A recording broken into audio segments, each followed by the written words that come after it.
Hi, welcome everybody to Plein Easton podcast. That's not a podcast, headquarters this year in 2023.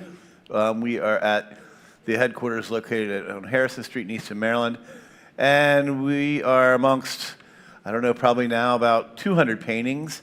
If you are watching this and in the area or close or feel like getting out for the weekend, we'll be open through Sunday. At that point, about 500 freshly painted paintings as part of Plein Easton 2023, and we invite you to come down. Normally we talk about a bunch of the other things that are happening at the festival. You can find out of those at pleineaston.com.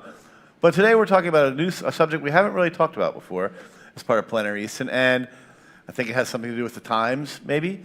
It's mental health with the artist, and is there a stigma, and how you work through those things. And I'm here with Lesa Lee and Veiga, and Mary is an artist at part of Plein. You may be familiar with her work. And Lesa, I haven't met you before. I don't think so. I've seen you probably through town. You are with For All Seasons. For All Seasons. Tell everybody about your background just to get started. Sure. I'm the Chief Clinical Officer at For All Seasons, have been practicing clinician for over 25 years, and really excited to be able to talk a little bit about mental health, because the more we talk about it, the less stigma that is out there. And so I appreciate you having me here. Good. And I'm sorry, what's your position again? I'm the Chief Clinical Officer. Chief Officer. So what does that entail? Sure. So I have a handful of clients that I still see because that is my passion. I love working with people.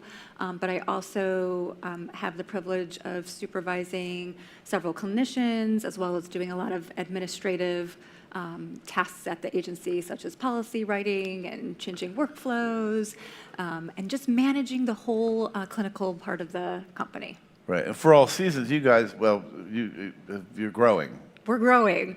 When Beth Ann and I, who's our CEO, when she took over, I guess about 8 years ago, we were about 20 clinicians or 20 staff, and now we're close to 100.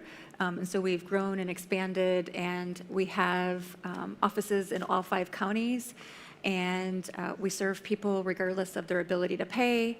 And so we have an amazing team that helps out with fundraising. We are able to get grants through federal and state, and then of course, insurances, we use those.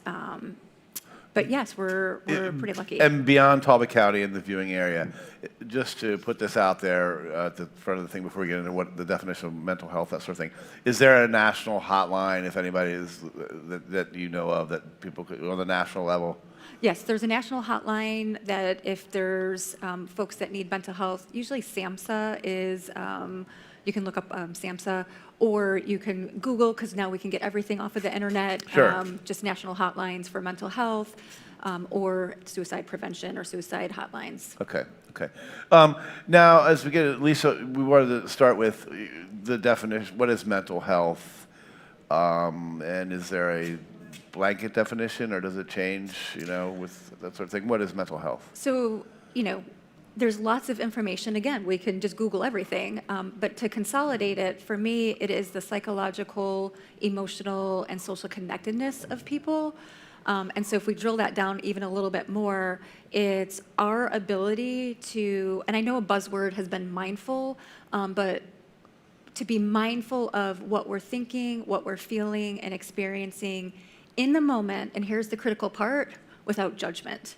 And so to be able to identify what's happening inside, what are my thoughts, what are my feelings, and to be able to then articulate or tell somebody about that if needed. And then our ability to be connected to a group of people. And so we do it better together. We are hardwired, biologically hardwired to connect. And so we do it better to connect with people rather than alone. Okay. And Mary, I want to introduce Mary Veiga again, and she's an artist in plein air. Mary, you're here on this subject. We asked you to come, but what interested you about this particular topic? Oh, I think it's a very important topic, and I always have been. My father was a child psychiatrist. My mother was a social worker. My oldest son is a social worker. It's just a part of my family and who we are, and we've always valued mental health. Okay. Now, Lesa, when you say that being mindful, I know that's the buzzword, but being okay with saying who you are and everybody sort of accepting it, how tough is that in a world of 7 billion people? Right. So one of the things that we have to, I believe, do is drill down on what our values are. And so if my value is to go out and educate people on mental health or to be courageous, then I have to show up to be seen. And here's what I know for a fact. Not everybody is going to like what I say, because people will judge that. People will say, oh, that doesn't make sense, or, that's not the right way to say it. And so I would say it's very challenging in a world of 7 billion people, even in a world of small community, to walk around and be seen and heard, and then knowing that people might not agree or like what you have to say. Right. Okay. When people, and we're just in the general sort of conversation, when people, I hear this amongst my friends all the time, and good friends and acquaintances or whatever, and they say, oh, well, I don't like people anyway. I don't you guys have heard it, I'm sure. I think a lot of teenagers say that. Okay. I don't like people. I don't like you. I don't. Because they've heard it from adults or something like that, or whatever? Maybe. So why? Is that a lie? I think for me, the way that I see that is a way to protect self. Because if I don't have to like people, I don't have to go out and invest my time in developing relationships or connections with people. Because if I do that, there's a chance that I might get hurt or that somebody might criticize or judge me. So for me, I tend to see that as a protective part or a protective nature in who we are. Right, gotcha. Mary, how does this relate to the artist, all of this conversation? Oh, it absolutely relates to artists, because we as artists are putting ourselves out there with our expression and our work, and it's what we like. And not everyone's going to like my style, but I have to express what I love, because it's got to come from me and be sincere. And it's, we all have our different styles, and we're all going to be received the way that we're going to receive. But no, there's no way that everybody's going to like or appreciate my art necessarily, but I do try to, put what I love out there to share, and it's therapeutic for me to do it, and I try to put stuff out there that I hope is calming and peaceful, and that people can enjoy, like, having it in their home. And what if you don't? What if you don't? I mean, does that start a chain of things, negative thoughts for you, that sort of thing? Oh yeah, I think all of us artists can get in those downward spirals and all that stuff about our art, and we're our own harshest critics, that's for sure. And there's a lot of like going back and forth and picking apart paintings and all that stuff. And it's funny because sometimes I'll look at a painting that I've done or a couple of paintings I've done, I'll be like, oh, I like those. And then another day I'll be like, those are awful. I can't show them to anyone, Sure. So it's weird how it depends on how you feel. And it's like what you're describing, Lesa, it's very well. And you really have to like talk yourself through these things, like, okay, and laugh about it with your other artist friends too. Lesa, what are those harshest critic sort of thing? Can you talk about that a little bit? Say that again? The harshest critic, your harshest critic. My personal harshest critic? Just in general, like as for an artist maybe, or that sort of thing, and that whole concept of being such a critic of yourself. Well, so I will talk about that, and let me go back to something, Mary, you said, is when you put your art out there, or you even put yourself out there, that is something that's so incredibly vulnerable, because you're showing yourself and who you are, and you're pouring all this love into, something that you have so much passion about. And so what I would say is that internally, and this is where good mental health comes in, is if we can recognize that harsh critic or that critic inside of us, it's a part of who we are. It's not who we are. Just like there's a part of Mary who's an artist. And there's a part of me, even though I draw stick figures, it's part of me that's an artist, right? Right. And exactly. so but that's not who we are. We have to recognize that, okay, so there's an internal dialogue that says, this isn't enough, or I'm not enough. And then sometimes there's another, we can call him a gremlin that comes in that says, well, who do you think you are? If you can get past like, oh, I could do this, well, then who do you think you are? And so it's really working on that understanding of what's happening. And would I say this to a fellow artist or to a friend or to a child?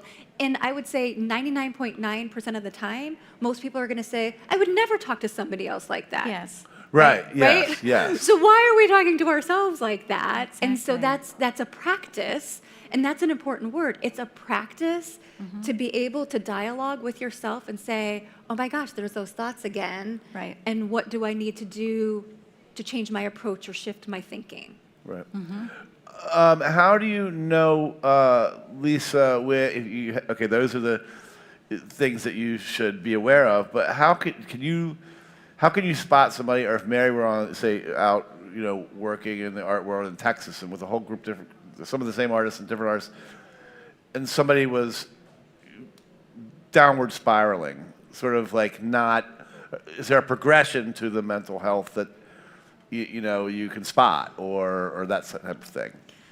So I would say that people closest to that artist might be able to spot it. I might not know if I'm walking, in plein air and seeing folks, paint. I might not see, other than, I guess if somebody is, throwing their art, why can't I think of their canvas? paint, the canvas, thank you. Yeah. If they're throwing their canvas or if their paints are going all over, that's going to be something that, yes, I can visually see. But a lot of times I think that people are really good at hiding what's happening. And so sometimes it takes people closest to us to be able to know, oh, wait a minute, there's a change in routine, or they're isolating more, or, they're, making more negative comments, or they're not painting or doing whatever medium that they happen to be doing as much as they used to be.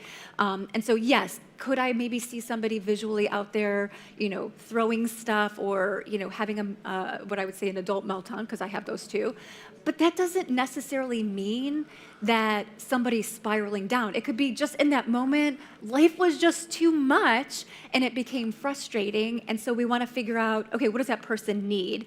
Versus if it is a constant change in the behavior, then we want to be a little bit more mindful that there might be some mental illness or mental health symptoms that are being displayed. Does that make sense? Sure. Yeah. Mary, can you talk about the pressure being an artist doing this type of work? What's at stake when the pressure is mounting and that sort of thing? Well, there's pressure like in a variety of ways. There's Like pressure for everybody. I mean, I don't want to think like we're just talking about. A lot of these questions are sort of we all face pressure, that sort of thing. But in the artist case, Yeah.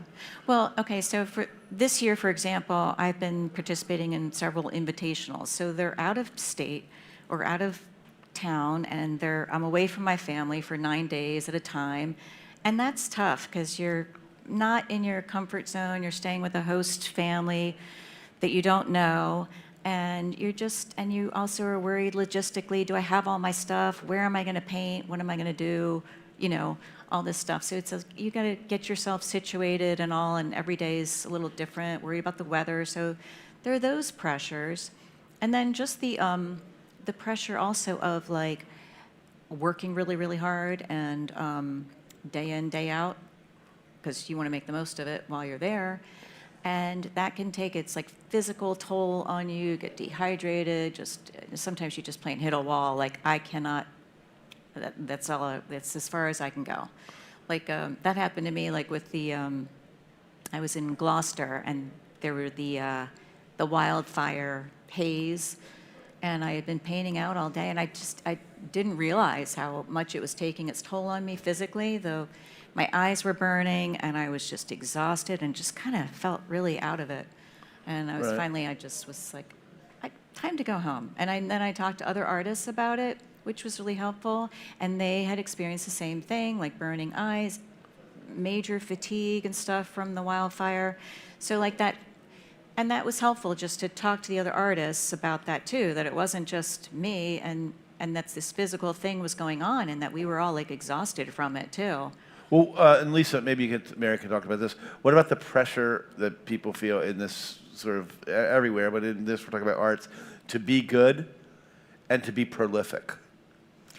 Yeah, I would say that, one, where does that Every day, feeling that every day, like constantly, this is the way you make your money, there's no job you go to, every day has to be good, and you want to have as many of those days as you possibly can, that type of pressure. Yeah, there's a part of me, the clinician always comes out. There's a part of me that says, who's putting that pressure on? Are we doing this internal pressure to ourselves? And if that's the case, because this is how I make my living, is for me, then I start thinking about, how do I take care of myself in those moments? And I think something Mary said was actually two things she said that I was like, wow, this is amazing. One is she recognized, like, this is taking a toll on me. Like, this is too much. I need to take a break. And so there was this lovely kind of giving herself permission to take this break, because of course you could push through, and you have to know that balance between when do I push and then when do I pull back? Because if I keep pushing through, is my art going to suffer in that moment? Versus if I take a break, could I produce something more for myself? And then the other beautiful thing was, like I talked about in the very beginning, connection. So her ability to connect with other artists to say, are you experiencing this too? Because sometimes when we're having this kind of pressure or symptoms of some type, we feel like we're the only ones. And so to be able to check ourselves and say, it's like, me too, like I have that too, feels, I would imagine, I know for me, and not in the artistic world, but as a relief. Oh, you're experiencing that too. Like, okay, so let's talk about COVID for a second. When I was talking to other mothers, and I was like, I don't know who I am right now as a mother. Like, I think having out-of-body experiences, because it wasn't my best mothering at that time. And hearing other mothers, I was like, oh, shoot, okay, then it's not just me. I'm not like, losing my mind, which, I was a little bit. But so yes, being able to connect with people in whatever profession we're in or whatever walk of life we're doing is super important, because it checks ourselves and it creates a connection. Yeah. Okay, how much of this is related to COVID in terms of us talking about it? Because I feel like if we had not had COVID in 2020, that the world would be in a totally different spot now. But I don't know better or worse. But our cumulative mental health would be extremely different. Yeah. How much of this? I know it's been magnified, obviously, but where can you take the mental health discussion, and how can you? We talk about it a lot more now. Is that correct? I think so, and I think that through the years, like I said, I've been practicing for about 25 years, we continue to make more of an effort to get the message out. I know that, again, this is being aired maybe not just on the Eastern Shore of Maryland, but we take a lot of effort at For All Seasons to be able to say, like, let's have a conversation, and there's other agencies that do that. Well, but in other words, I guess you may know, you know more about this than I do, but our brains, like, don't want to remember the bad stuff with COVID or whatever. But like, if you don't admit as a group that like it is still affecting us, aren't we headed into, as a group, a bad place that time will only heal? I mean, there's 5-year-olds that when they're 20, they're not going to care about COVID. That's going to be totally different then. Well, and okay, so absolutely. So if we're looking at, infants born at that time, I'd be curious about a study, because a lot of people were wearing masks, and there's a lot to being connected through facial expressions, tone of voice, all that stuff was different with when we were having to mask up. And so I would say that, yes, even our young kids are going to be impacted potentially long term. I think for me, and so yes, COVID, gives us the ability to talk about mental health because it impacted all of us. And so I get to say, like, holy cow, this was really challenging for me as a working mom to figure out, how am I going to work from home? I've got my kids who have to do school. I'm having to telehealth and not interrupt and give like my clients the time. And how do I do that all? It was like my stress level was so incredibly high. And that's the other piece of mental health is, how do we handle stress? And so COVID, I would say for probably anyone here, would say it increased our stress level and our ability to connect. I will tell you, I was lucky to have like our neighbors right across the street, and we were trying to do as much social distancing as possible, but being outside, because my kids needed to connect with people. Yeah, mine like, too. Like being in was like incredibly challenging. Right. Mary, I'll throw this question to you, but I think, Lisa, you could hop on it. And I've lost it, so I'm going to go to another one. I'll change subjects. And I guess we should probably, I mean, artists, historically, some of the famed ones that we know were, they were what people would consider, I'm probably saying the wrong term, but they were wild. They were crazy. They had like a lot of things that were trying to put down in symphonies or whatever. So the question is, can it affect your art? How does it affect your art? If, I know. How does when you're mental going health in a downward spiral affect your art? Yeah. Well, yeah, when you're not feeling well mentally or physically, it definitely affects your art. You're not going to produce. That's when it's like, that's why, like what we were talking about, it's important to take a break, because you're not going to produce. I'm not going to produce my best art. I don't know any artist that's going to produce their best art when they're not feeling well or not feeling good.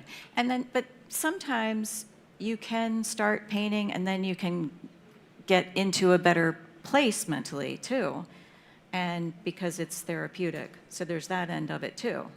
And I have to make an assumption about this. And so kind of feeding off of what you're saying, Mary, is if we're not in a good place mentally for our mental health because our stress levels are high, there's a part of me that thinks that even going back to something simple as like a mandala or, painting something or drawing something, again, whatever someone's medium is, could potentially help relax or ease, because we are gifted with art therapists at our agency, and there's something about using art as just a way to express. And I wonder, like for me, I wonder if it isn't the pressure that we put on ourselves. I've got to produce.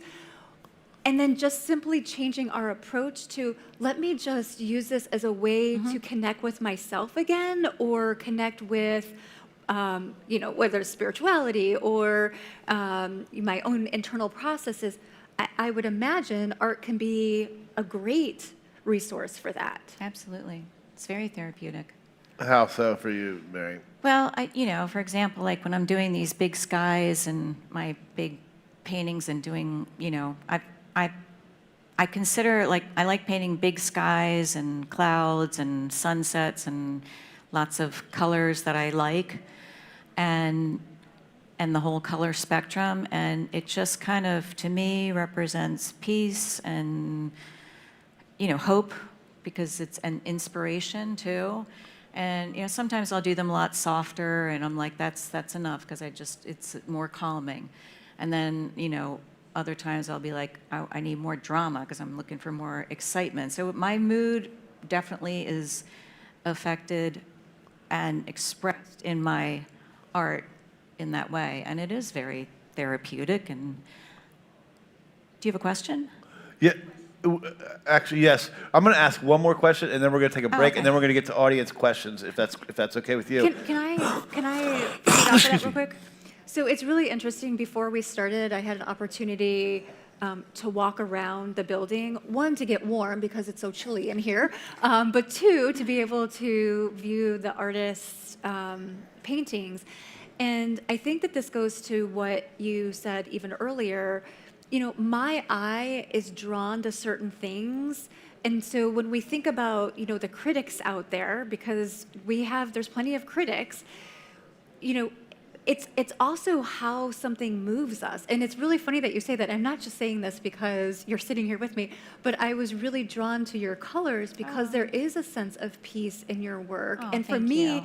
maybe in that moment I needed it because I get nervous with these things. And so I know like, oh, okay, so your work, while that peacefulness happens for you, like sometimes I might need like a little bit of like color and excitement because, I just need to kind of get myself going.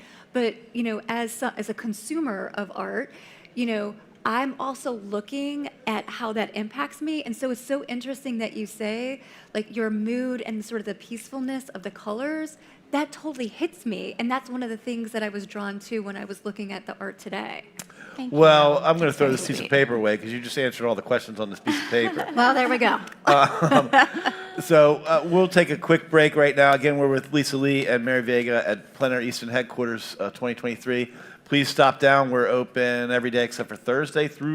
We'll be closed Thursday to set up the final exhibit, but they'll be here through Sunday with a lot of events that are available at pleinaireaston.com.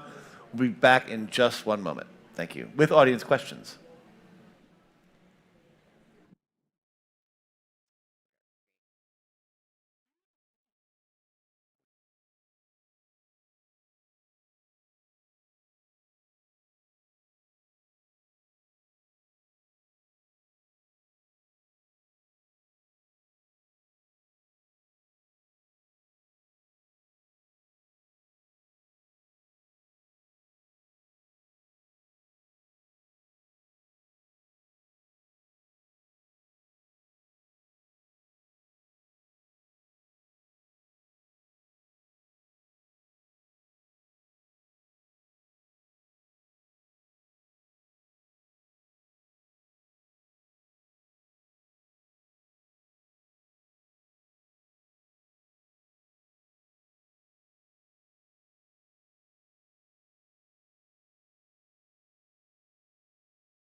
Hi, welcome back, everyone, to Plein Easton headquarters, our conversation on art and mental health.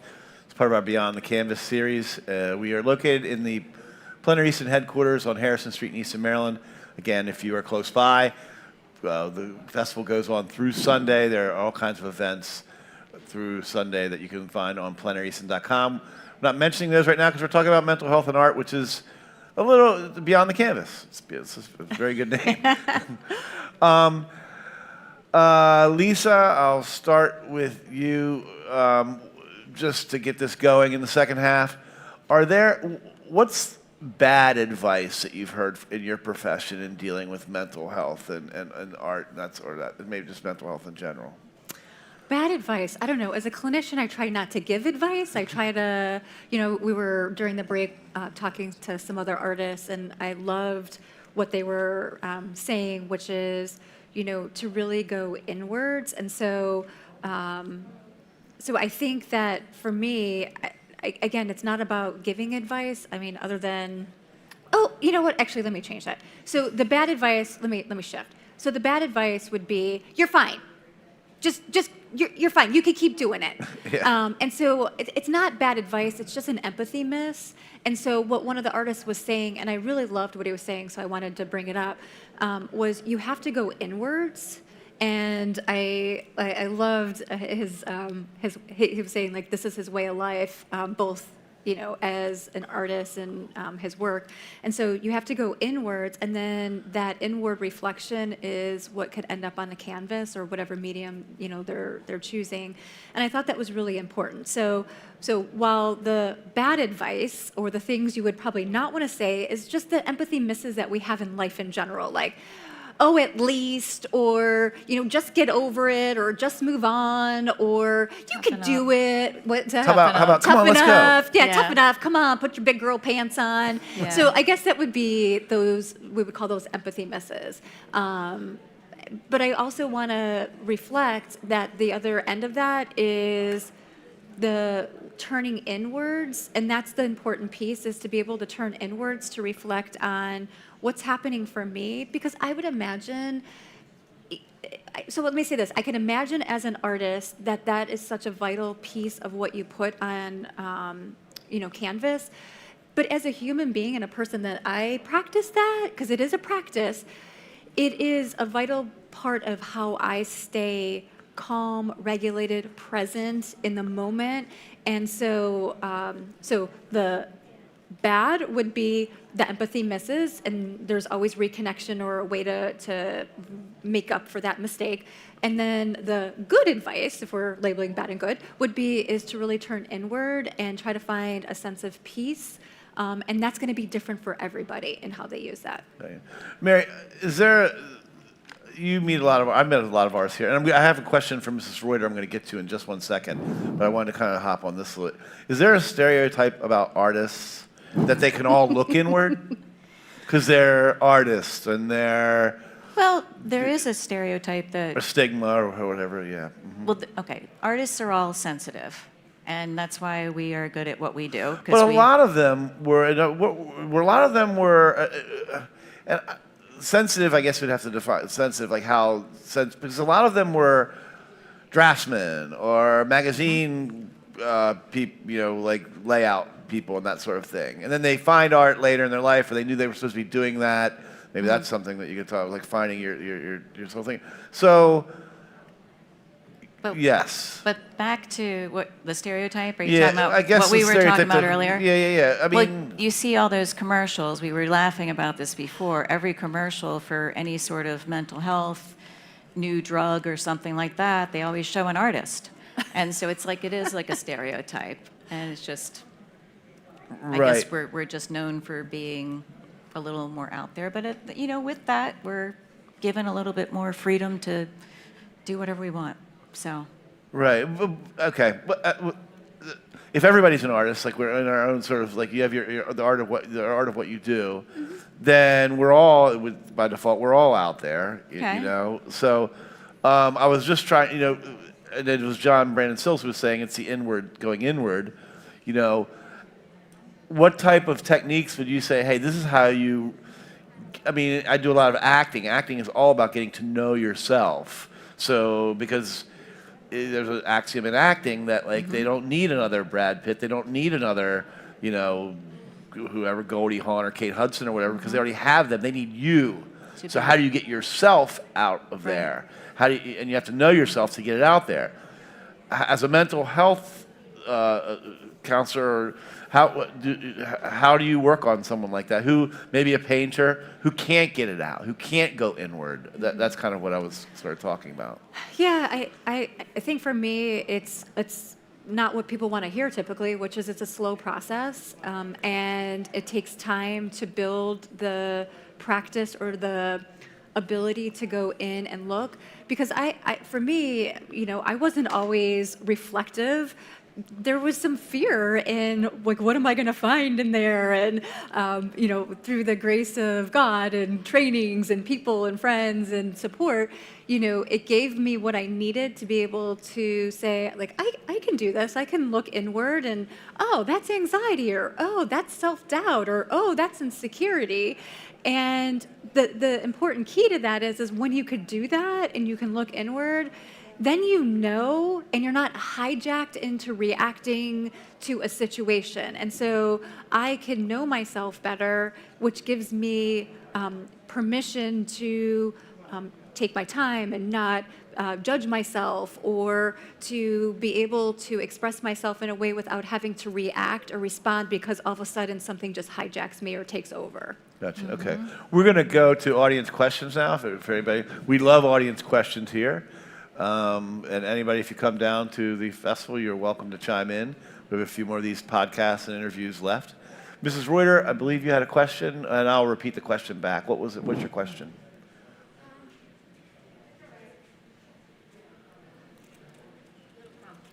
That's okay. That's better. Those are better questions. There's no such thing as a bad question, just so you know. Just like there's no bad advice, right? Except, I was working on painting a face, and I wasn't in a good state of mind at the time. But I didn't try to change it into a happy face, because I took the feeling that I was having, and it kind of came out on the canvas. And what happened was, it turned out that, the face was just a face, but it kind of turned into someone I had been seeing, but things weren't working out well. And when I finished, I didn't quite finish it, but when I finished it, what I saw in the painting was fear. And I entitled it The Realization, because I realized, like, things weren't working out with that person. So what I'm saying is I didn't try to turn it into a happy face. I didn't realize that's what I was feeling until I kind of finished and looked at it. it's wonderful. It's a great story. That is. I'm not happy today, but I have a very good realization. So, for those who couldn't hear, Mrs. Reuter was an artist, trying to be an artist. I asked her in the break, and she was painting a face, and it was I'm taking from the question or the statement that it was just a face, and she wasn't in a good state of mind when she was working on the piece. And when she finished, or sort of got towards the end, she noticed that it resembled the person she was seeing, and it wasn't going well. And upon that realization, sort of came to a positive conclusion that that relationship probably was over. And that's the best question we've had today. So, Well, you know what I love about that is it was authentic. And we talked about that during the break too, is there was something so lovely and authentic about what you did, and you didn't have to change it for anybody. And that's the vulnerable piece, right? Is that you put something out there Right, who but you I are. think 'cause she wanted to ask the question when we were talking about therapy at the end of the conversation. So when they're going through the process, you felt better at the end, even though you weren't in a good state at the beginning. Is that sort of what happened to you a little bit, Ms. Reuter? Clarified. So going through art from a bad, can you talk about that at all, Mary? Oh, absolutely. Yeah, I remember I was in a bad situation with his father, and I did the same thing. I sat there in the hospital for 4 days and 4 nights with my son, and I was just drawing some different pictures, and what came out was, quite honestly, I drew a picture of me and him in a boat up a creek without a paddle. And I showed it to my mother, and my mother said, "There's only one thing wrong with that picture." And I was like, "What?" And she said, "You don't belong in that boat." And I was like, "Oh, Yeah. you're right. And I don't have to be in this boat." And I got out of the boat. And happily married now to my new husband. It's a wonderful story. So I think that the important thing about what you both are talking about is that sometimes, like, so there's traditional talk therapy, right? So we're going to talk and we're going to, tell me about your feelings and what are your thoughts and do you think we could change the way that you're thinking and blah, blah, blah, blah, blah. But sometimes that doesn't work for everybody. And this beautiful opportunity to put it on something. Again, it could be writing, it could be a journal, it could be a painting, it could be, I have lots of kids who come in and they'll just splash stuff all over and it means something to them. And I think the important piece is your interpretation of the art is from your experience, whereas somebody else's, when I'm seeing a kid's, and I'm not an art therapist, but when I'm seeing a kid put something down, I'm always curious, what does that mean to you? What's your experience of what you've put down? Because that's the most important thing is it's a life-changing, oh, wait a minute, I don't have to be in that boat. Or wait a minute, I'm experiencing fear, but I don't have to communicate that to a person necessarily, or I can. I'm doing that through this modality that doesn't require me to use my words, which is so lovely. That's a great observation. We have another audience question from Kathy. Kathy, where are you from? I'm from Easton, and I'm an elementary school teacher. And from my grandmother, I remember a book she gave me, teaching art to children. And my grandfather was an artist, and so my grandmother and I had many discussions about children and art. And as an elementary school teacher, I have learned to recognize and maybe point out if there are drawings or I was wondering if it's still a concern when you see a child that only does black or only does dark colors. Is that something that you are aware of or that would cause you to have concern?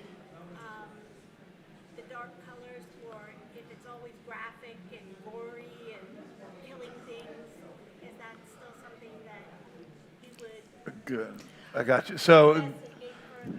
Kathy's question is, she was an art teacher and for a long time, and she would notice that have the children do paint or draw or because it was good for them in general, but the dark colors she would notice them. She would notice when somebody did something different, starkly, in sort of what we would consider, negative connotations with color anyway.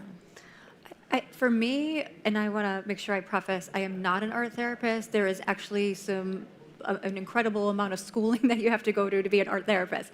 What I would say is, for me, my first question is, tell me more. Say more. Because, even if a kid's play is aggressive, because play is another modality without having to talk, I want to learn about that child's inner experience and not make an assumption of what it could be. So yes, I think it could potentially flag something that is of a concern. But for me, it's more, and I would say this of any art, tell me more or say more, or what's your experience of this? And I don't know if you have any. Absolutely. Mary? I would absolutely. I would look at. I'm not a therapist, but I would look at the rest of their behavior and other stuff. Because boys, I have boys, and they do like to draw. Everything turns into a sword or a gun, when they play, and Right. it's not necessarily. I would look at everything else, the whole picture. What else is going on with them? Thanks, Kathy. We also have a question on Facebook. What is the Facebook question, Dina? All right, so this is from Edward. From Edward? It says, for every artist painting at PAE this week, there were probably a few to maybe even several who were rejected. All right, hold on a second. So his question starts out, for all of the Plein Easton artists who are painting here this week, there are at least a few or several, there are probably few or several who are rejected. Any strategies for how to handle rejection in juried events and sometimes repeated rejections? Any strategies for handling rejection in juried events and sometimes repeated rejections? Yes. So it happens to all of us. And I think the best thing to do is to talk to other artists' friends, because every single artist has been through it. And it's part of the game that we're in and the career that we've chosen are the rejections and, the wins and the rejections. And it happens to all of us. But like, I went out to lunch yesterday with a group of artists, and we were all talking about different shows that we haven't gotten into, and just shocked, and different times people didn't win awards or whatever, and it's just, but it and then also all the positives. So what I tell other artists too, when they, and I myself too, is look at the big picture, the overall big picture of your career. Are you doing well? Are you selling your art? Are you moving forward? Are you improving on your art? I mean, that's the big thing. And keep going, because you keep going, and it's just understand that this is part of the game. It is hard when you get rejected and you don't get to participate, because we're sensitive, and everybody wants to participate and wants the recognition, but it's just not how it works. So now, Lisa, go ahead. Well, yeah, I was going to add, there's a part of me that becomes curious then about, why did you start? And kind of almost going back to the roots of, why did you get into art? And, is it fun or exciting anymore? Or has it become, very cumbersome? And so really, I don't know, there's something about connecting to, the beginning of it that feels important. And maybe for that person or other people, I'm not sure. But yes, all those things that you said, because this is a really challenging profession.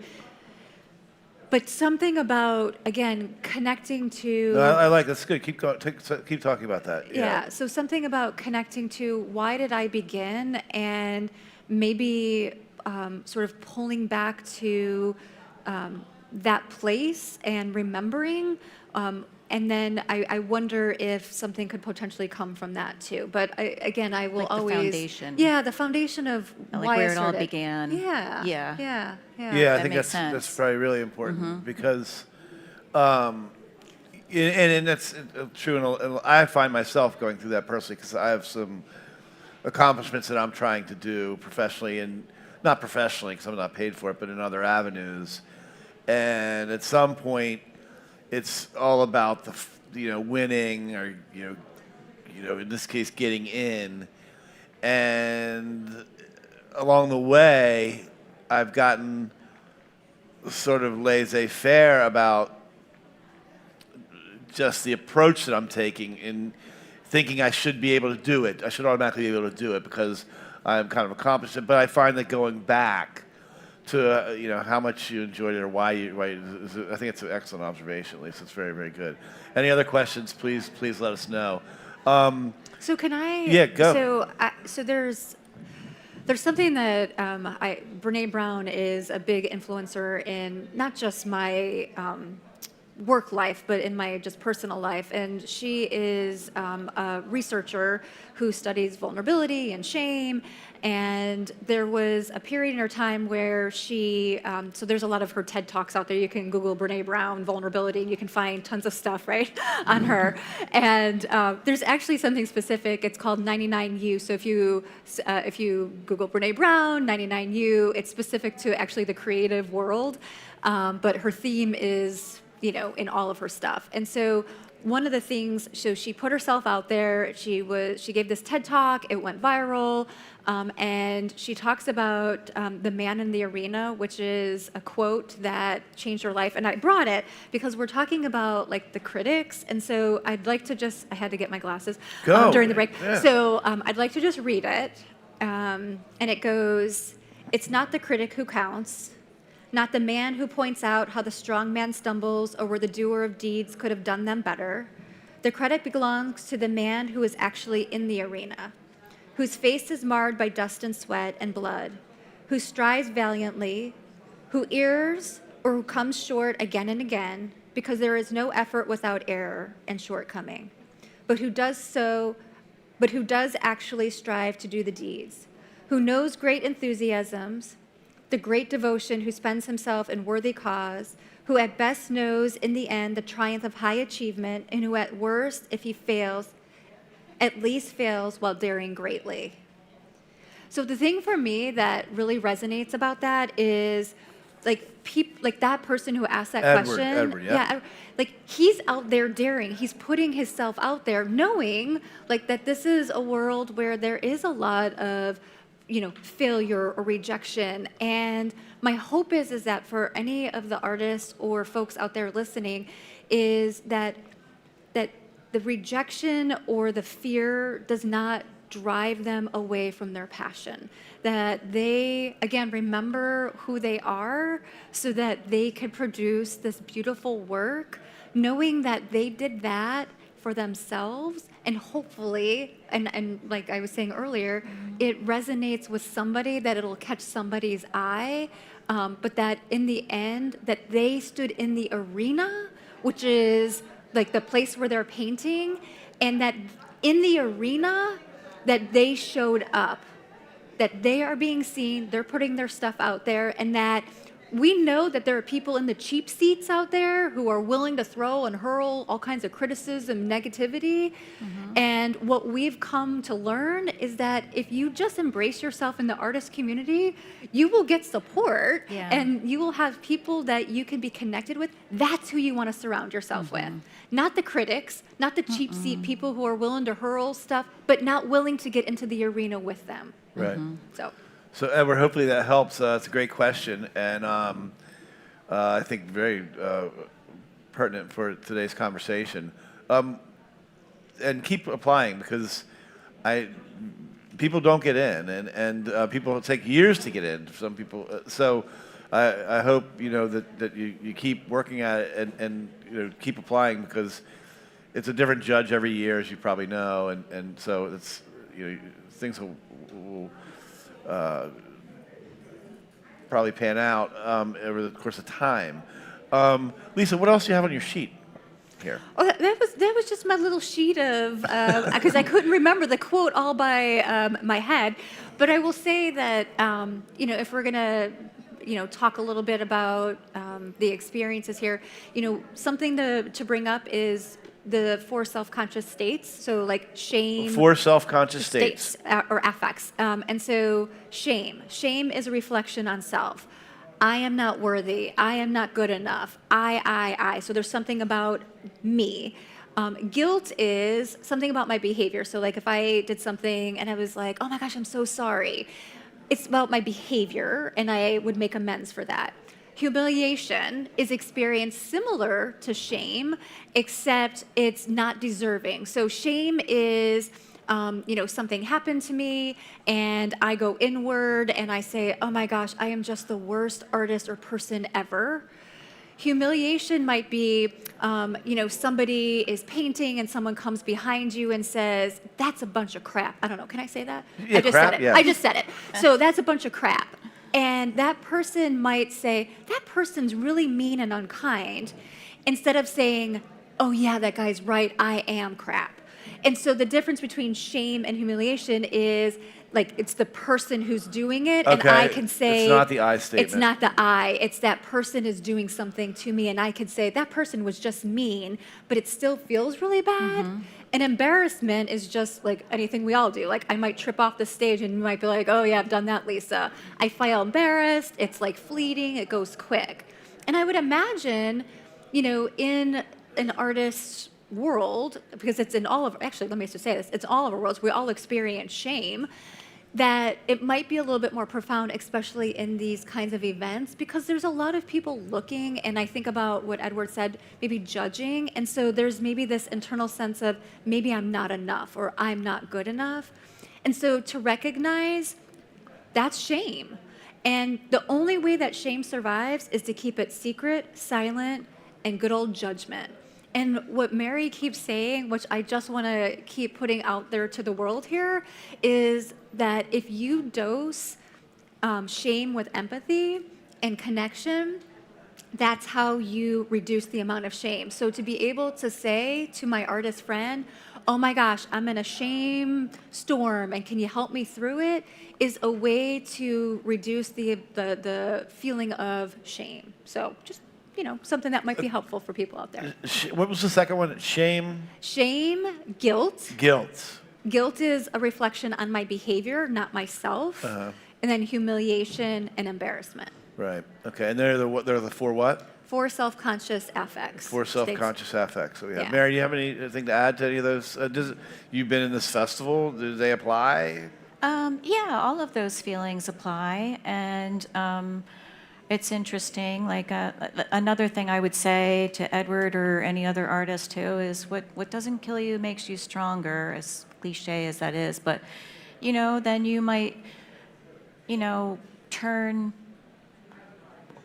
you might start to like work harder, for one thing. And then another cliche, I love cliches that are really good, is one door closes, another one opens. And it's the same thing as what Lisa's describing, and I guess it's the whole Buddhist philosophy of you get a negative thought and you immediately replace it with a positive one, and look on the bright side. And you start to train yourself to do that. It takes work. I'm working on it. But anyway, it's very helpful. And yeah, like when I I mean, do you feel embarrassment, everybody says the 58 artists get along great, you know what I mean? But you're in a competition with everybody, you know what I mean? And you don't, I know selling is the main goal. But when you have a year where you don't sell, where that doesn't happen for you, it's upsetting, and then you start to question yourself and wonder, oh, did I lose all my skill and talent, or oh, my stuff sucks, it's not good this year, or here we go. This is it right here, Lisa. This is right there. All that stuff goes on in your head, but again, you got to look at the whole. And then you're saying on the shame thing, I suck. It's like talk to your, you tell everybody, hey, tell your other artists, I'm having one of these moments, that sort of thing. Yeah. Right, and it's so if we go back to the original, what we started with is what is mental health or what is good mental wellness. It's being able to identify. So she does a great job Mary, you do a great job of identifying, like, oh my gosh, I'm in this place, and now I need to figure out how to connect with somebody because I'm in this place. And here's the thing, you have to find the right person, because when we talk about bad advice, air quote, there are a lot of people who do empathy misses, and a lot of times unintentionally, they just don't know.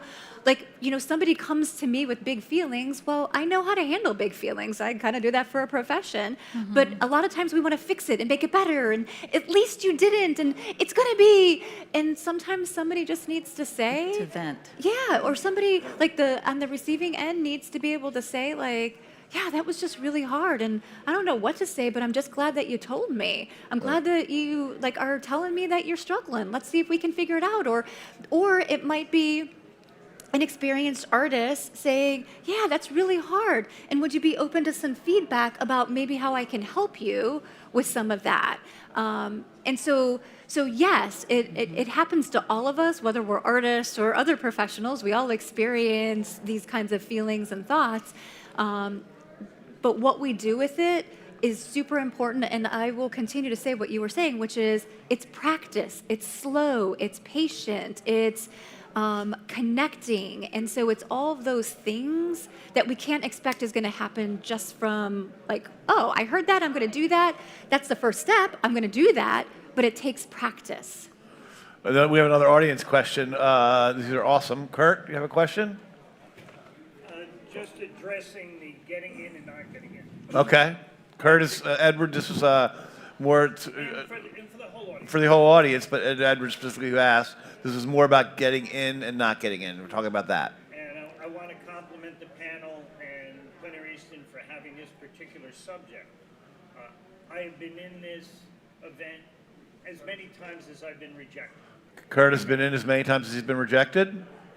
And here I'm as a guest demonstrator, an alumni demonstrator, and I'm fortunate to have a good friend that I can counsel with. He is here as an alumni demonstrator, and he has a good friend that he can counsel with. And when I say I'm not quite sure where I'm supposed to be, then she says, but you love to paint. You're touching people. You're still impacting lives even if you're not competing. So when he talks to his counselor and he says he's not sure where he's supposed to be, when he might not get in, she mentions to him, or he mentions to him that, but you're still connecting with people. You're still touching people. And I love to paint. And he loves to paint. And an important thing, if you don't get in, If you don't get in, he says this is important. there was once an error, a publicly stated error. I didn't get in, which means I have to get better. There's error, he's saying, which is I didn't get in, which means I have to get better. Sometimes that's the case. Sometimes that's the case. But a judge might be looking at 700 pictures But a judge may be looking at 700 pictures and may have seen 30 red barns in a row. and may have seen 30 red barns in a row, And then yours came up with a red barn, and it could be eye fatigue. and yours came up with a red barn. It could be eye fatigue. So getting in and not get there are Mary and myself, great artists didn't get in. It's not a judgment on you. It's not a judgment on you. Great artists did not get in this year as well. And at every event. And in every event. So best thing you can do is go out and paint because you love to paint, and when you finally pick up the brush, that will make the difference in you. The best thing you can do is to get out and paint because you love to paint. When you finally pick up the brush, that will be you getting in. And I think adding on to that was what Mary and both Lisa said, was like go back to the beginning and what got you going into it. That's great, Kurt. That's great. Yes. We're gonna take this moment to wrap up. Lisa, that was a great conversation. Thank you very much for coming. Mary, you too, for you came in the last minute, and we really appreciate that. Do you have anything else you want to say? Final words in terms of, the whole art this week and the mental health sort of. I mean, this all started because of Simone. Not all because Simone Biles was a big thing. It really was. I was blown away by that myself. Mm-hmm. Although I wasn't surprised because those athletes, what those people do, particularly on the one where the balance beam is like, if you're not mentally ready there, it could be disastrous. Please don't get on that. Naomi Osaka, to be honest with you, the Naomi Osaka situation, I kind of saw that coming. She wanted to be a great tennis player, but she did not want the limelight, and you could see that sort of happening. It's kind of what sort of spurred this conversation. Do you have any final thoughts in terms of any of that?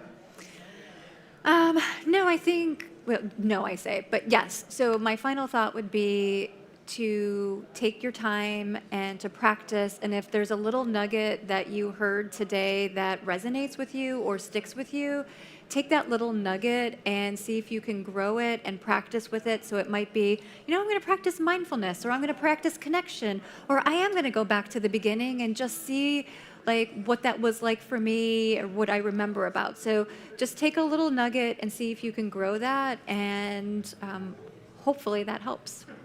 Thank you very much. If you want to, and by all means, if you want to come talk about art in terms of any of this, this is probably the best place to be in the country this week. So thank you all for watching. It's Plein Easton 2023 at the headquarters on South Harrison Street. We'll be back with more podcasts later this week, but please come down and check out the art. You will love it. You may see something that inspires you through the colors in the day, but it's a really, really wonderful, unique, inspiring festival. We'll see you soon. Thank you very much. Thank you.